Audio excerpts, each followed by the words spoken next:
இந்த காணொளியில் உள்ள செய்திகள் அனைத்தும் 18 புராணங்களில் ஒன்றான பிரம்மாண்ட புராணத்தில் உள்ள ஒரு பகுதியாகும். இதுவரை நீங்கள் ஐயப்பனின் வரலாற்றை பல காணொளிகள் மூலமாகவும் பல கதைகள் மூலமாகவும் தெரிந்திருப்பீர்கள். அதில் அனைத்திலும் மகிஷி என்பவள் அரக்கி ஐயப்பன் குழந்தையாக பம்பா நதிக்கரையில் இருந்தார், பின்பு பந்தலராஜா அவரை வளர்த்து வந்தார் என்ற செய்திகளை மையமாக வைத்து அமைந்திருக்கும். ஆனால் மகிஷி ஏன் அரக்கியானால்? பந்தலராஜாவுக்கு மணிகண்ட பிரபு குழந்தையாக கிடைத்தாலும் அவர் ஏன் பம்பா நதிக்கரையில் இருந்தார்? அவரை வளர்ப்பதற்கு பந்தலராஜாவை ஏன் தேர்வு செய்தார்? 4 யுகங்களிலும் ஐயப்பனின் அவதாரங்கள். 1950 சபரிமலையில் ஏற்பட்ட தீ விபத்தை முன்பே அறிந்த பந்தலராஜன், மணிகண்ட பிரபு தன் திருவாயால் சொன்ன சபரிமலை பயண நடைமுறை விதிகள், பகவானின் சிலா விக்கிரகம் எப்படி அமைந்தது என அனைத்து தகவல்களும் பூதநாத உபாகனம் என்ற பகுதியில் இருந்து தொகுத்து வழங்கப்பட்டுள்ளது. அனைவரும் இந்த காணொலியை முழுமையாக கண்டு அந்த தாரக பிரம்மமாகிய தர்மசாஸ்தாவின் அற்புதங்களை தெரிந்து கொள்ளுங்கள்.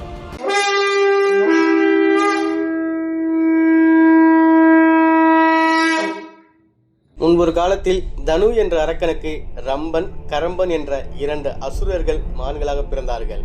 அவர்கள் இருவரும் புத்திர பாக்கியம் வேண்டி அக்னி பகவானை நோக்கி கடும் தவம் இருந்தார்கள்.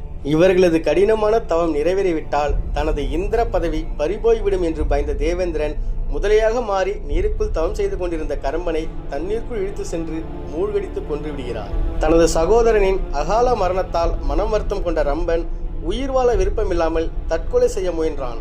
இதனை கண்ட அக்னி தேவன் மனம் வருத்தம் கொண்டு அவன் முன் தோன்றினார். ரம்பன் அக்னி பகவானிடம், உலகத்தை வெல்லக்கூடிய வாரிசுகள் வேண்டுமென்றே நாங்கள் தவம் செய்தோம். அவர்கள் தேவர்களாலும் அசுரர்களாலும் மனிதர்களாலும் கொல்ல முடியாதவர்களாக இருக்க வேண்டும் என்று வரம் கேட்க அதை அக்னி பகவானும் வழங்கினார். ரம்பனுக்கு மகனாக மகிஷாசுரன் பிறந்தான். கரம்பன் தேவேந்திரனால் கொல்லப்பட்டாலும் அவன் செய்த தவத்தாலும் ரம்பன் பெற்ற வரத்தாலும் கரம்பன் மனைவிக்கு பெண் குழந்தையும் பிறந்தது. அவள் கரம்பிகா என்று பெயர் பெற்றாள். பின்பு மகிஷாசுரன் பிரம்மதேவனை நோக்கி தவம் இருந்தான். மகிஷாசுரன் தனக்கு மரணமே இல்லாத வாழ்வு வேண்டும் என்று வரம் கேட்டான். ஆனால் பிரம்மாவோ, பிறவி எடுத்துவிட்டால் மரணம் என்பது தவிர்க்க முடியாது, எனவே உன் மரணம் எப்படி அமைய வேண்டும் என்ற வரத்தை வேண்டுமானால் நீ தேர்ந்தெடுத்துக் கொள்ளலாம் என்றார். மகிஷாசுரன் எந்த ஆண்மகனாலும் எனக்கு மரணம் நேரிடக்கூடாது என்று வரம் கேட்டான். அதன்படியே பிரம்மாவும் அவனுக்கு வரம் கொடுத்து மறைந்தார். வரத்தின் பலத்தால் எல்லா உலகத்தையும் வென்று சக்கரவர்த்தியாக மிகுந்த ஆணவத்துடனும் யாருக்கும் அடங்காத எண்ணம் கொண்டவனாக உலகிலும் உள்ள தேவர்களையும் மனிதர்களையும் ரிஷிகளையும் கொடுமைப்படுத்தினான். மகிஷனின் கொடுமைகளை கண்ட பிரம்மா, விஷ்ணு, சிவன் என்னும் மும்மூர்த்திகளும் அவனை அழித்து தேவர்களை காக்க எண்ணினார்கள். அதன்படி மும்மூர்த்திகளின் அம்சமெல்லாம் ஒன்றாக திரண்டது. அத்துடன் தேவர்களின் அம்சமும் இணைந்தது. பெரும் ஜோதி வடிவமாக அது நிற்க அதிலிருந்து ஒரு பெண் தோன்றினாள். சர்வ தேஜோமயமாக விளங்கிய தேவி ஆனந்தமாக விளங்கினாள். தேவர்களால் பூஜிக்கப்பட்டு சண்டிகா தேவி என்று பெயர் பெற்று விளங்கினாள். சிம்ம வாகனத்தில் ஆனந்தமாக அமர்ந்து வந்து மகிஷாசுரனுக்கு எதிராக போர் புரிந்தார். மகிஷாசுரன் உருவம் மாறி மாறி போர் புரிந்து கொண்டிருந்தான். அசுரனை இனியும் விட்டு வைப்பது சரியல்ல என்று தீர்மானித்த சண்டிகா தேவி இறுதியாக அவன் சுயரூபத்தில், அதாவது எருமை வடிவில் இருந்தபோது அதிகோபம் கொண்டவளாக மாறி தன் சக்கராயுதத்தை பிரயோகித்து அவனை வதம் செய்து முடித்தாள். மகிஷாசுர வதத்தால் 3 உலகமும் காப்பாற்றப்பட்டது. எல்லோரும் மன நிம்மதியுடன் தேவியை மலர் தூவி அர்ச்சித்தும் ஆடி பாடி துதித்தனர். உலகையே ஆட்டி படைத்த மகிஷாசுரன் என்பவன் வெறும் பழங்கதை ஆகிவிட்டான். அம்பிகையும் உலக மக்களுக்கு அனைவருக்கும் அபயமளித்து ஆசீர்வதித்து மறைந்தார். கரம்பனின் மகளும் மகிஷாசுர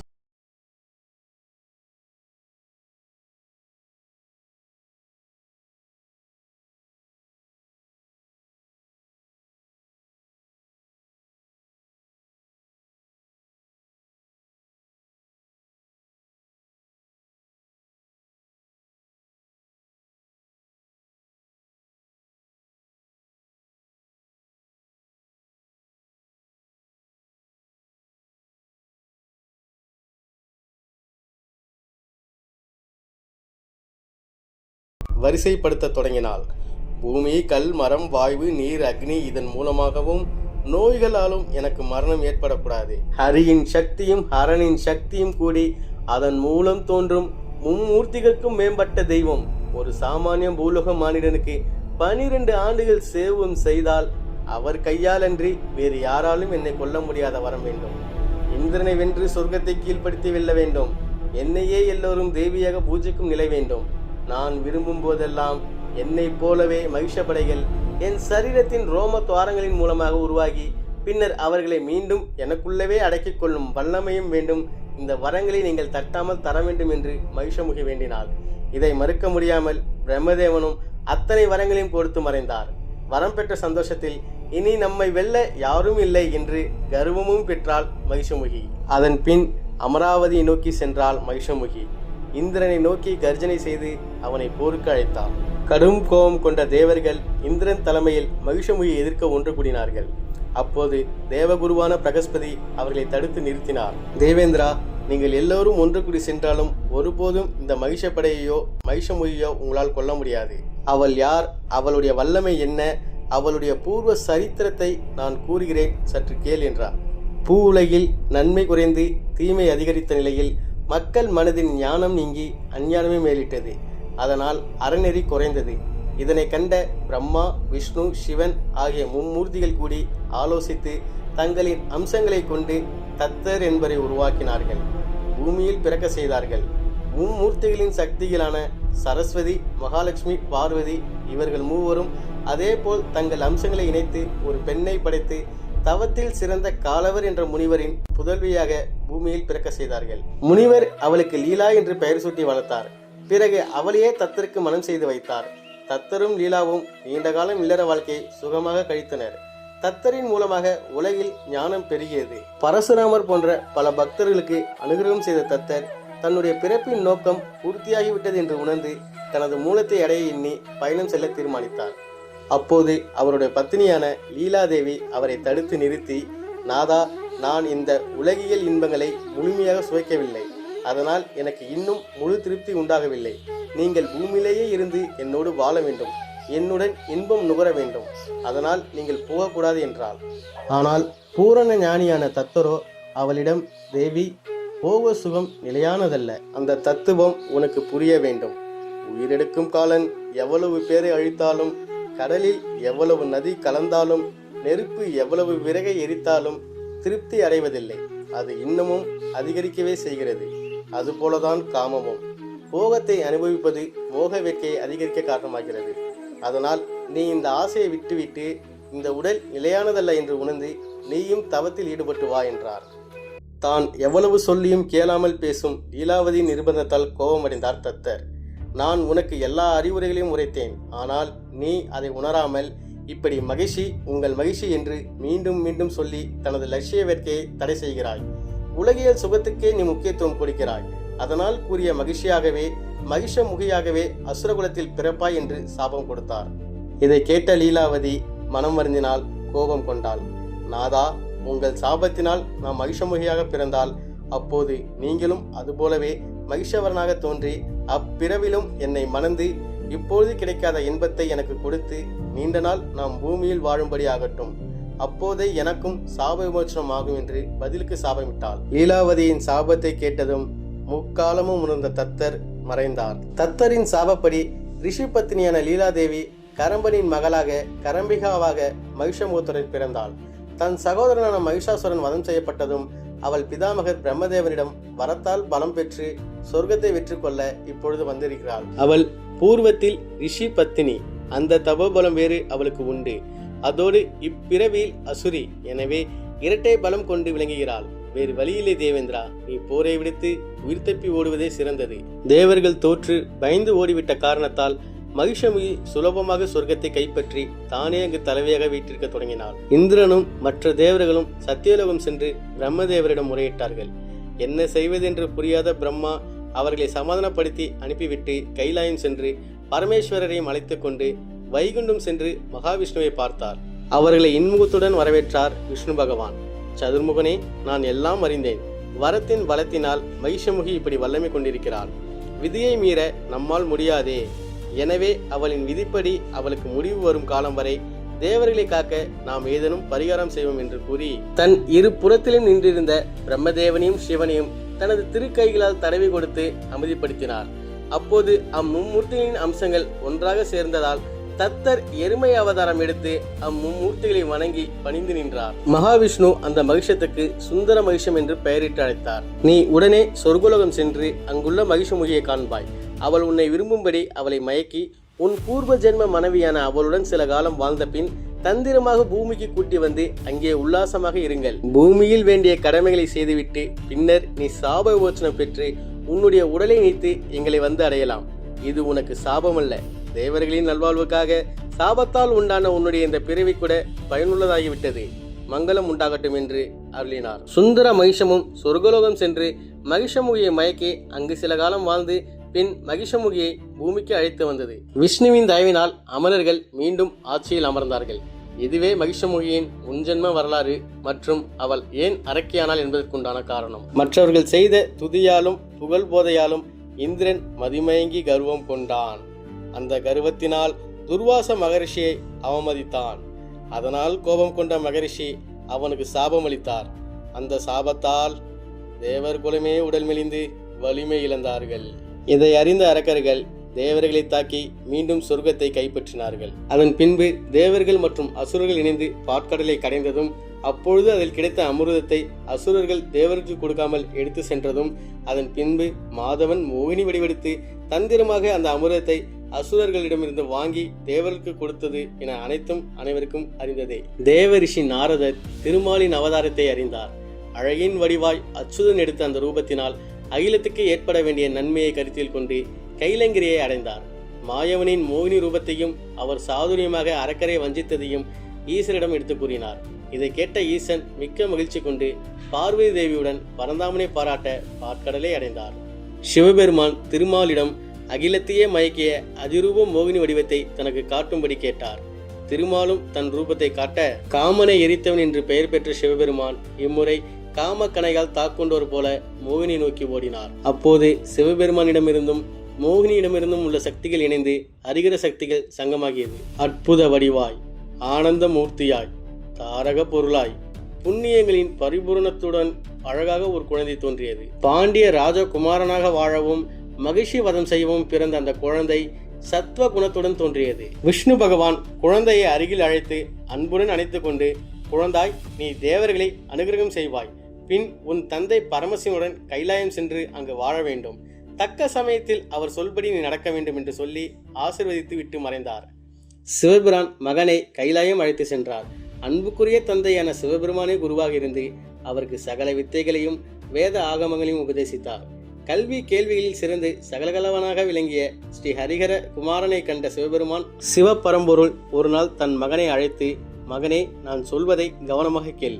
உன்னுடைய அவதார நோக்கங்களில் ஒன்று மகிஷி என்னும் அரக்கியை வதைத்து அவளுக்கு மோட்சம் கொடுப்பது. அவள் 3 உலகையும் இந்திரலோகமான சொர்க்கத்தையும் என்று எல்லோருக்கும் துன்பம் கொடுத்து வந்தாள். இப்பொழுது அவள் தன் கணவன் சுந்தர மகிஷத்துடன் பூமியில் வசிக்கிறாள். பூலோக வனங்களில் அவள் தன்னை மறந்து திரிந்து கொண்டிருக்கிறாள். அவள் எப்போது வேண்டுமானாலும் சொர்க்கத்தை நோக்கி திரும்பலாம். அதனால் உலக நன்மைக்காக அவளை அழிப்பது உன்னால் மட்டும்தான் முடியும். அவள் அப்படிப்பட்ட வரம் பெற்றிருக்கிறாள். அவள் பெற்ற வரத்தின்படியே அவளை அழிக்க வேண்டும். அவள் வரத்தை உண்மையாக்க நீ பூலோகம் செல்ல வேண்டும். மதங்கவனத்தில் நீ குழந்தையாக இருப்பாய். அப்பொழுது என் பக்தர்களில் உத்தமனாக விளங்கும் பாண்டிய குல பூபதியான பத்மதர வேந்தன் ராஜசேகரன் அங்கு வேட்டையாட வரும்போது உன்னை கண்டு மனமகிழ்ந்து அரண்மனைக்கு எடுத்து சென்று உன்னை மகனாக வளர்த்து வருவார். உனக்கு 12 வயதாகும் போது காட்டிற்கு செல்லும் சூழ்நிலை உருவாகும். அன்று மகிஷியை வதம் செய்யும் சந்தர்ப்பமும் சக்தியும் உன்னை வந்து சேரும் என கூறி சாஸ்தாவின் கழுத்தில் ஒரு திவ்யமான மணிமலையை அணிவித்தார்.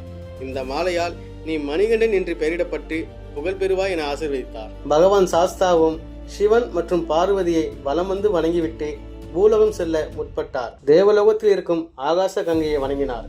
சாஷாத் என் தாயான அம்பிகையின் வடிவான ஆகாச கங்கையே, நீயும் என் தாய்தான். உலக மக்களை ஊழிக்க வேண்டி நான் பூலோகத்தில் தோன்றப் போகிறேன். இந்த பூலோக அவதாரத்தில் நான் அயோனிஜனாக குழந்தை வடிவு கொள்வேன். அப்பொழுது நீயே எனக்கு அன்னையாக இருந்து என்னை அரவணைப்பாய் என்றார். ஆகாச கங்கையும், குழந்தாய், தேவலோகத்தில் இருப்பது போலவே நான் பூலோகத்திலும் பாதாளத்திலும் இருக்கிறேன். என் ஒரு அம்சகலையே பம்பா என்ற பெயரில் மகா புண்ணிய நதியாக தென்னாட்டில் பாய்கிறது. நீ என் பிரவாகத்தில் இறங்கி குழந்தையாக உருக்கொள்வாய். நான் உன்னை என் புத்திரனாகவே பார்த்துக் கொள்கிறேன் என்று கூறினாள். ஆகாச கங்கையின் பிரவாகத்தின் வழியாக இறங்கிய பகவான் பூலோகத்தில் மதங்கவனத்தில் பாயும் பம்பா நதியின் கரையில் வெளிப்பட்டார். அங்கே ஒரு குழந்தையாக உருமாறி அழுது கொண்டு படுத்திருந்தார். கந்தர்வர்களும் தபஸ்விகளும் பூதங்களும் பகவானை வணங்கி வழிபட்டார்கள். இந்த காரணத்தினால்தான் தர்மசாஸ்தா குழந்தையாக பம்பா நதி கரையில் இருந்தார். தர்மசாஸ்தா தன்னை வளர்ப்பதற்கு பந்தலமன்னனை தேர்ந்தெடுத்தது எதனால்? முன்பு பாண்டிய நாட்டில் விஜயன் என்பவர் வசித்து வந்தார். அவர் மிகுந்த தனவானாக இருந்து வந்தார். பகவானின் அனுகிரகத்தால் நாளுக்கு நாள் அவரது செல்வ வளம் பெருகிக் கொண்டே இருந்தது. ஒரு நாள் மாலை வேளையில் விஜயனின் இல்லத்திற்கு சன்னியாசி ஒருவர் வந்தார். விஜயனும் அவரை பக்தியுடன் வணங்கி வரவேற்று வேண்டிய உபசரிப்புகள் செய்தார். அதனால் மனமகிழ்ந்த சன்னியாசி விஜயனை பார்த்து கூறினார், நீ ஒரு வாரிசு வேண்டும் என்று மனக்குறை கொண்டிருக்கிறாய் என்று எனக்கு தெரியும். நான் ஒரு உபாயம் சொல்கிறேன். பிரம்மா, விஷ்ணு, சிவன் மற்றும் எல்லா தேவர்களின் சக்திகளும் ஒன்றாய் இணைந்து தோன்றிய தாரகர் பிரம்மமூர்த்தியை வணங்கினால் நீ நினைத்தது நிறைவேறும். 3 உலகத்திலும் உள்ள மக்களின் துன்பங்களுக்கு ஒரு மருந்து போன்றவர் அந்த மூர்த்தி. அந்த சுவாமியின் மந்திரத்தை ஜபித்துக் கொண்டு வடமேற்கு திசையை நோக்கி செல்லவும். தொடர்ந்து அப்படியே சென்றால் புண்ணியவர்த்தினியான பம்பை நதியை நீ அடையலாம். அந்த நதியில் குளித்து தூய்மையாகி மீண்டும் நேராக வடக்கு நோக்கி செல்ல வேண்டும். அப்படி சென்றால் அங்கு சபரியின் ஆசிரமத்தை காணலாம். அந்த தபஸ்வினியை வலம் வந்து வணங்க வேண்டும். அப்படி செய்தால் அவள் உன் மனக்குறையை போக்க வழி கூறுவாள். விஜயன் சன்னியாசி கூறியதை சிறுமேற்கொண்டு யாத்திரைக்கு தயாரானார். நடந்து சென்று பம்பையை அடைந்து அங்கிருந்து குளித்து பின்னர் சபரியின் ஸ்தலத்தை அடைந்தார். தபஸ்வினியான சபரியை வலம் வந்து வணங்கினார். தன் முன்னே நிற்கும் விஜயனின் மனதில் உள்ள நோக்கத்தை ஞான திருஷ்டியால் அறிந்த யோகினியான சபரி அவரிடம், உனக்கு கண்டிப்பாக புத்திர பாக்கியம் கிடைக்கும், சந்தேகம் வேண்டாம். இங்கிருந்து மேலும் வடக்கு நோக்கி சென்றால் அங்கு நீர் கொட்டும் அருவியை காணலாம். அந்த நீர்த்தரையில் ஸ்நானம் செய்தால் நீ கோரிய வரம் யாவும் உனக்கு கிட்டும் என்று அருளினார். அதன் பின் அந்த நீர் கொட்டும் அருவியை வந்தடைந்தார் விஜயன். அருவியில் ஸ்நானம் செய்தார். அப்பொழுது அவரது உடலில் இருந்து 3 கருத்த பறவைகள் பறந்து சென்றது. அவர் பார்த்து கொண்டிருக்கும் போதே அவை திடீரென்று எரிந்து சாம்பலாகி கீழே விழுந்தது. மனம் ஒன்றி கண்மூடி நின்ற விஜயன் தாரகா பிரம்மத்தின் மந்திரத்தை ஜபித்துக் கொண்டு தியானத்தில் லயித்தார். சிறிது நேரம் கழித்து கண்களை திறந்த போது தனக்கு முன்பாக அற்புத அழகும் கோமல மேனையும் பூரண சைத்தன்யம் மிளிரும் தேஜசுடன் ஒரு பாலகன் அங்கே நிற்பதை கண்டார். வில்லும் அம்பும் கையில் தரித்த கோலத்தையும் கண்டு பக்தி பரவசம் கொண்ட விஜயன் கண்ணீர் மல்க மண்டியிட்டு வணங்கினார்.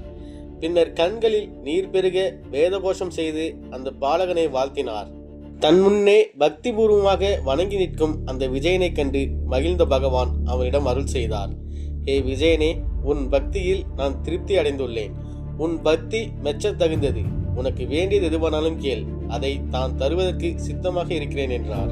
விஜயன் பகவானிடம், புண்ணிய மூர்த்தியாக உள்ள பக்தவசலா, நான் புத்திர பாக்கியத்தை வேண்டி நிற்கிறேன். இனி நீங்கள் என் மேல் கிருபை கொண்டு நீங்களே என் புத்திரனாக வர வேண்டும்.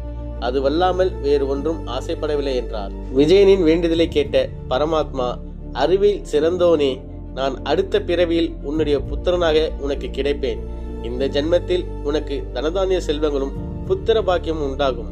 உன்னுடைய பாவங்கள் எல்லாம் பறவைகள் உருவில் வெளிவந்து இறந்து கிடப்பதை பார். உன் முன்ஜென்ம பாவங்கள் இந்த புண்ணிய தீர்த்தத்தில் ஸ்நானம் செய்ததால் நீங்கிவிட்டது என்று பொழிந்தருளினார். பகவானே, முன் ஜென்மத்தில் அப்படி நான் என்ன பாவம் செய்தேன் என்று தெரியவில்லை. அது என்ன என்பதை தாங்கள் கூறும்படி வேண்டுகிறேன் என்றார் விஜயன். உன் முன்ஜென்ம பாவம் விஸ்வாச வஞ்சனையால் நம்பிக்கை துரோகத்தால் விளைந்ததாகும். குற்றமற்றவர் மேல் பொறாமை கொண்டு பொய்யாக குற்றம் சாற்றுவது, பிறர் பொருளை திருடுவது, மது அருந்துவது, மற்றவர்களை கெடுப்பது, காரணம் இல்லாமல் ஜீவராசியை துன்புறுத்துவது போன்ற எல்லா பாவங்களும் கொடியது. இவை எல்லாவற்றையும் விட மிகவும் கொடியது நம்பிக்கை துரோகமாகும். நம்பிக்கை துரோகம் செய்தால் அந்த பாவம் 100 ஜென்மங்கள் எடுத்தாலும் அனுபவித்து தீராது. ஆனாலும் எனது பக்தையான சபரியின் பாதம் தொழுததாலும் அவள் உனக்காக வேண்டிக் கொண்டு பிரார்த்தனை செய்ததாலும் புண்ணிய தீர்த்தமான இங்கு நீராடியதாலும் உன்னுடைய எல்லாவிதமான பாவங்களும் விலகியது. ஆனாலும் என்னை மகனாக பெற்று மகிழ நீ இன்னும் ஒரு பிறவி கூட எடுக்க வேண்டியுள்ளது. அப்பொழுது நான் உனக்கு மகனாக கிடைக்க பெறுவேன். நான் பக்தர்களின் தாசன். அதனால் அந்த பிறவியில் உனக்கு தாசனாகவே இருப்பேன். நிர்குண பிரம்மத்தை பற்றிய உபதேசத்தை நான் உனக்கு அந்த ஜென்மத்தில் தருகிறேன். அத்துடன் இனி பிறவி துன்பம் உனக்கு இல்லாமல் ஆகும். உன்னால் உலகத்தோருக்கு கிடைத்த இந்த தீர்த்தம் கும்பத்தல தீர்த்தம் என்று வழங்கப்படும். இந்த தீர்த்தம் உள்ளவரை உங்கள் பெயரும் புகழும் உலகில் நிலைத்திருக்கும் என்றார் இறைவர். இதனை கேட்டு மனமகிழ்ந்த விஜயன் கடையுகமாம் கலியுகத்தில் மக்கள் முக்தியடைய வழியை கேட்டார். கலியுகத்தில் ஒருவன் தெய்வத்தை வணங்கினால் மற்றவர் அவனை கேலி செய்யும் நிலை உண்டாகும். இப்படி கலிகாலத்தில் அநேக விதமான துர்குணங்கள் மக்களுக்குள் உண்டாகும். இப்படிப்பட்ட கலியுகத்தில் ஒரு நன்மை உண்டு. அக்காலத்தில் மனம் ஒருமித்து பகவானை வழிபட்டால் அவனுக்கு முக்தி கிடைத்துவிடும். அப்படி மனம் ஒருமித்து வழிபட முடியவில்லை என்றால் அவன் என்னை நினைத்து கொண்டிருக்கட்டும். என்னை நினைத்தாலே எதுவும் நன்றாக முடியும்.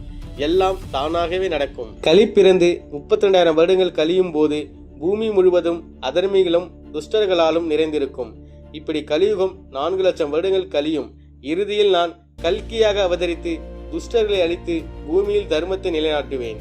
பகவானின் உபதேசங்களை கேட்ட பின்பு உங்கள் திருவடிகளில் மாறாத பக்தியை எனக்கு அருளுங்கள் என்று மன்றாடி கேட்டுக்கொண்டார். இந்த வேண்டுதலை கேட்ட லோகநாயகனான பகவான் விஜயனை கைப்பிடித்து எழுப்பி சிரித்து கொண்டே தன் மார்புடன் அணைத்துக் கொண்டார். சிறந்த பக்தனான உனக்கு எல்லா மங்களங்களும் உண்டாகட்டும். அடுத்த பிறவியில் உன்னுடைய புத்திரனாக நான் வருவேன். அந்த பிறவியோடு நீயும் முக்தியடைவாய் என்று கூறி விஜயனை மனதார அனுகிரகம் செய்து பகவான் மறைந்தார். போன ஜென்மத்தில் பகவானின் பேரருளுக்கு பாத்திரமாக இருந்த விஜயன் அடுத்த ஜென்மத்தில் பந்தளம் மன்னனாக இருந்ததால் பகவான் அவரிடம் வளர்வதற்கு காரணமாக இருந்தது. அந்த தாரக பிரம்மம் குணங்களை கொண்டு உலகை காக்க வேண்டி காலம், யுகம், திசைகள் இவைகளை முன்னிறுத்தி 4 அவதாரங்கள் எடுத்தது. அவைகளை சொல்கிறேன் கேளுங்கள். முதலில் கிருத யுகத்தில் பரசுராமராக அவதரித்து பிரம்மச்சரியம், சத்தியம், வீரம், போர் வித்தைகள் இவைகளை கொண்டு உலகை காத்தார். அந்த பரசுராமனிலிருந்து திரேதா யுகத்தில் ஸ்ரீராமனாக அவதாரம் செய்து தர்மவானாகவும் ஏகபத்னி விரதனாகவும் வீரனாக கெட்டதை அழித்து பூமியில் தர்மத்தை நிலைநிறுத்தினார்.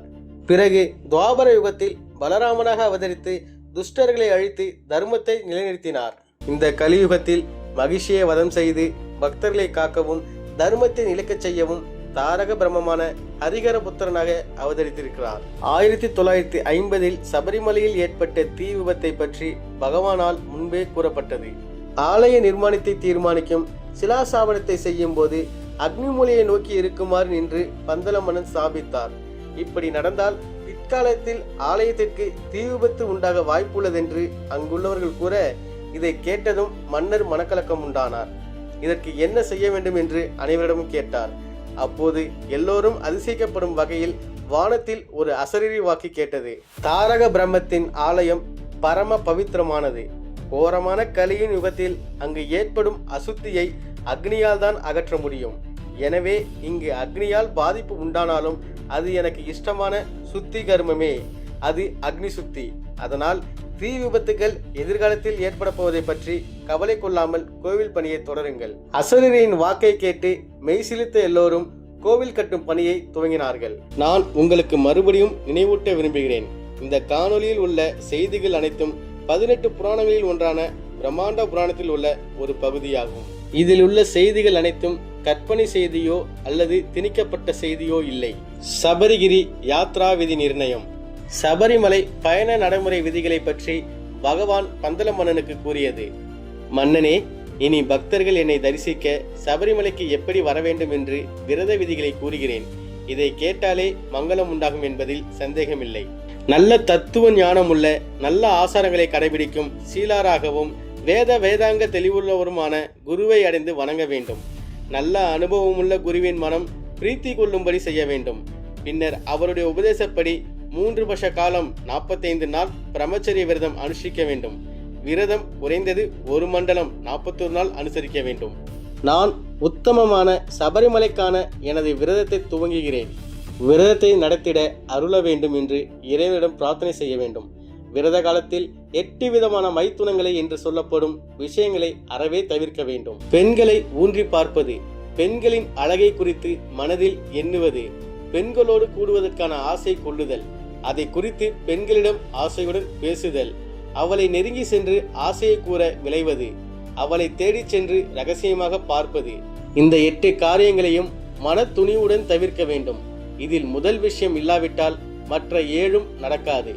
எனவே பிரம்மச்சரிய விரதம் அனுஷ்டிப்பவன் முதல் விஷயத்தையே தவிர்த்து மனதை என்பால் திருப்பிவிட வேண்டும். சத்தியம், கடவுள் பக்தி, கருணை, உடல், மனது செயல் என அனைத்திலும் அப்பொழுக்கற்ற சுத்தம் ஆகிய குணங்களையே அவன் சிரத்தையாக கடைபிடிக்க வேண்டும். எவ்வளவு முடியுமோ அவ்வளவு நியமங்களுடன் விரதத்தை முறையாக அனுஷ்டிக்க வேண்டும்.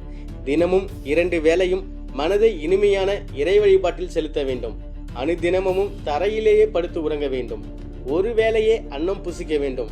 ஆகார நியமம், குளித்தல் போன்ற எல்லாவற்றையும் சாஸ்திரங்கள் கூறும் விதிப்படி கைக்கொள்ள வேண்டும்.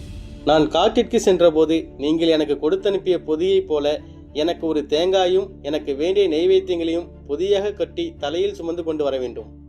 என் பக்தர்கள் என்னை நாடி வரும் என் மற்ற பக்தர்களை என் வடிவமாகவே கருதி வணங்க வேண்டும். என்னை வணங்க வரும் வழியில் பூதப்படை நாயகனான வாபுரனின் கோஷத்தை அடைந்து அவனையும் வணங்கிவிட்டு செல்ல வேண்டும். என் ஆயுதமான அம்பை வைத்திருப்பது ஒரு ரஷை போல துஷ்ட ஜீவர்களால் உண்டாகும் எல்லா விதமான ஆபத்துகளையும் நீங்கும் என்று உணர வேண்டும். பின்னர் தத்துவ சோபானம் என்று அழைக்கப்படும் 18 படிகளையும் ஏறி என் முன்பாக வந்து என் விக்கிரகத்தை கண்டு வணங்கி துதித்து எல்லாவற்றையும் என்னிடம் சமர்ப்பித்து முழு மனதுடன் முழு ஈடுபாட்டுடன் தன்னால் என்ற அளவு பூஜைகள் செய்ய வேண்டும். பிறகு என் ஆலயத்தை வலம் வந்து சற்று தொலைவில் குடியிருக்கும் பஞ்சாபிகையும் பூதவரனாக கடுசப்தனையும் கண்டு வணங்க வேண்டும். அதன் பிறகு சபரி பஸ்மம் எனப்படும் பஸ்ம குளத்திலும் தேவர்கள் என்னை அபிஷேகம் செய்த ஆகாச கங்கையின் நீர் விழும் கும்பத்தல தீர்த்தத்திலும் மூழ்கி சுத்தமடைந்து மீண்டும் என்னை தொழுது பிரதர்சனம் செய்து தத்துவ சோபனிலே இறங்கி சென்று கடந்தால் அந்த யாத்திரையின் பூரண பலன் அவர்களுக்கு கிடைப்பதோடு மட்டுமல்லாமல் அவர்கள் புண்ணியசாலி ஆகிவிடுவார்கள். முடிவில் அவர்களுக்கு நான் முக்தியும் கொடுப்பேன்.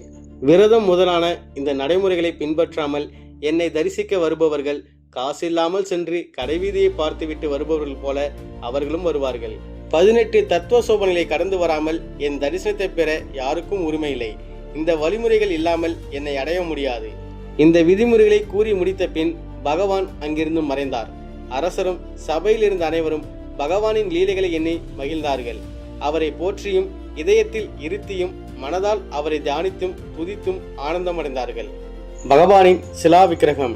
ஆலய நிர்மாணம் முடிந்துவிட்ட நிலையில் இன்னமும் பகவானின் சிலா விக்கிரகம் எப்படி அமைக்க வேண்டும் என்ற தெளிவு யாருக்கும் இல்லாமல் இருந்தது. அரசரும் பல சிற்பிகளுடன் ஆலோசனை செய்து கொண்டிருந்தார். அப்போது ஜோதிஷ பண்டிதரின் தோற்றத்தில் ஒருவர் வந்தார். பூதநாதனான தர்மசாஸ்தாவின் சிலாரூபம் பற்றி தான் தெளிவு ஏற்படுத்துவதாக சொல்லி தன்னிடம் இருந்த அஞ்ஞானத்தை ஒரு இலையில் பரப்பி அரசனை அதை பார்க்க செய்தார். திவ்ய திருஷ்டி போல அங்கே பல பல ரூபங்கள் தெரிவதை கண்ட அரசர் மிகவும் ஆச்சரியமடைந்தார். அதில் சாஸ்தாவின் பல ரூபங்களில் உள்ள பல பல சிலைகளும் சுருகை முதலான பல ஆயுதங்களும் ஆலயத்தில் ஏற்படும் அக்னி பாதையும் பகவானின் அஸ்திரமும் நிறைந்து கிடப்பதையெல்லாம் நேரில் பார்ப்பது போல பார்த்தார். அதில் ஒரு மூர்த்தி சின்முத்திரையோடு அமர்ந்துள்ளதை கண்டு அரசர் வியந்தார். அந்த வடிவமே அவர் மனதில் நிறைந்திருந்தது. பிரமித்து போன அரசரும், ஜோதிடரே, இவையெல்லாம் எங்குள்ளது? ஆனாலும் எண்ணிலடங்காத பல பல காட்சிகளை நான் கண்டேன். இதற்கெல்லாம் விளக்கம் என்ன என்றார். அந்த ஜோதிடரும், அரசே, உங்களைப் போல பல பல அரசர்களாலும் பல பல சாஸ்திர பிரதிஷ்டைகளும் சுரிதை ஸ்தாபிப்பதும் அஸ்திர பிரயோகங்களும் அக்னி பாதைகளும் இதற்கு முன்பு எத்தனையோ முறை இங்கு நடந்திருக்கிறது. ஒவ்வொரு கல்பத்திலேயும் தாரக பிரம்மம் அவதாரம் செய்கிறது. ஒவ்வொரு முறையும் தன் லீலைகளை விதவிதமாக நடத்துகிறது. 4 யுகங்கள் சேர்ந்தால் ஒரு கல்பம். இந்த பிரபஞ்சத்தில் இதுவரை எவ்வளவு கல்பங்கள் வந்துள்ளதோ அவ்வளவு அரசர்களும் சாஸ்தாவை பிரதிஷ்டித்து கோவில் கட்டியதும் நடந்துள்ளது. அப்படி பல பல கல்பங்களில் நடந்தவைதான் நீங்கள் அஞ்ஞானத்தின் வழியாக பார்த்தீர்கள். இதை கேட்டு வியப்பின் உச்சிக்கே போன ராஜசேகர மன்னன், இப்படியும் கூட நடக்கும் என்பதை என்னால் எண்ணிக்கூட பார்க்க முடியவில்லை. இவையெல்லாம் ஒவ்வொரு கல்பத்திலும் நடந்து கொண்டிருப்பவை, இனியும் நடக்கப் போகிறவை என்று இப்போதுதான் நான் உணர்கிறேன். அத்தனை ரகசியமான விஷயம் உங்களுக்கு எப்படி தெரியும்? நீங்கள் யார்? தயவு செய்து சொல்லுங்கள். இங்கே நடப்பதெல்லாம் அதிசயமாக இருக்கிறது என்றார். அந்த ஜோஷியரும் புன்முறுவல் பூத்தபடி, அரசே, நான் தான் இந்த கேரளா பூமியை உருவாக்கியவன். சாஷாத் பரசுராமன் நானே. உன் மனதில் உள்ள குழப்பத்தை நீக்கவே இந்த வடிவில் வந்தேன். நான் கேரளாவை காக்க வேண்டி பகவானிடம் பிரார்த்தித்த போது இந்த பூமியில் 18 கோவிலில் குடியிருந்து காப்பதாக சாஸ்தா எனக்கு முன்பே வாக்கு கொடுத்துள்ளார். அதில் நீ கட்டப்போகும் இந்த ஆலயமே பிரதான சேஸ்திரமாகும் என்று உரைத்தார். அதன்படியே இந்த கோவிலும் அமைய வேண்டும். எனவே இதில் கண்டது போலவே வலது கையில் சின்முத்திரை தாங்கி இடது கையை இடது கால் முட்டின் மேல் நீட்டி பட்டபந்தம் தரித்திருக்கும் விக்கிரகத்தை செய்து நீ பிரதிஷ்டை செய்வாயாக என்று மொழிந்தருளி பரசுராமர் ஆசி கூறினார். பரசுராமரின் வழிகாட்டுதலின்படி எல்லா பணிகளும் பூர்த்தியாகி விக்கிரகமும் தயாரானது. ஸ்ரீ பரசுராமர் பகவான் சாஸ்தாவின் மூர்த்தியை சுப முகூர்த்தத்தில் மங்களமாக பிரதிஷ்டை செய்தார். அகஸ்திய மகரிஷியும் உடனிருந்து பங்கு கொண்டு ஆலயத்தின் பூஜை வழிமுறைகளை வகுத்து தந்தார். பகவானின் பிரதான பக்தரான அகஸ்திய மகரிஷி தானே சாஸ்தாவுக்கு முதல் பூஜை நடத்துவதாக கூறி பகவானை ஆராதனை செய்து அர்ச்சனைகளும் செய்து வணங்கி மகிழ்ந்தார். பின்னர் அவர் மன்னனுக்கு வேண்டிய உபதேசங்களை கொடுத்து மன்னனை வாழ்த்தி விடைபெற்றார். பரசுராமர் மன்னரிடம், பக்தர்களும் பகவான் கூறிய விதிமுறைப்படி இனி இந்த கோவிலுக்கு வந்து செல்ல வேண்டும். அப்படி பகவானின் கட்டளைப்படி விரதம் இருந்து இங்கு வரும் பக்தருக்கு அவர்கள் எண்ணியதெல்லாம் கைகூடும். வாழ்வின் முடிவில் முக்தியும் கிட்டும். மகா புண்ணியம் செய்துள்ள நீ இனி பிறவி இல்லாமல் பரபிரம்மத்துடன் ஐக்கியமாகி மோட்சம் அடைவாய் என்று ஆசீர்வதித்துவிட்டு பரசுபாணியான பார்க்கவராமர் மறைந்தார். இத்தனை பெருமைகள் கொண்ட தாரக பிரம்ம மூர்த்தியான ஸ்ரீ தர்மசாஸ்தாவின் மகாத்மியத்தை உங்களுக்கு சொன்னேன். இது எல்லோருக்கும் கிட்டுவதல்ல. நீங்கள் செய்த புண்ணிய விசேஷத்தினால் உங்களுக்கு கிடைத்தது. அதனால் இனியும் ஏன் தாரக பிரம்மமான பகவானை பூஜிக்காமல் இருக்க வேண்டும்? பரம புண்ணியமான இந்த சரிதம் கலியின் தீமையிலிருந்து காக்கும். இதை கேட்போர் எல்லா பாவங்களிலும் இருந்து சீக்கிரம் விடுபடுவர். அறிந்தும் அறியாமலும் தெரிந்தும் தெரியாமலும் செய்த சகல குற்றங்களையும் பொறுத்து காத்து ரட்சிக்க வேண்டும். ஓம் ஸ்ரீ சத்தியமான பொண்ணு பதினெட்டாம் மேல் வாழும் வில்லாதி வீரன் வீரமணி கண்டன் காசி ராமேஸ்வரம் பாண்டிய மலையாளம் மடக்கியாலும் ஓம் ஸ்ரீ ஹரிகரசுதன் ஆனந்த சித்தன் ஐயன் ஐயப்ப சுவாமியே சரணமையப்பா.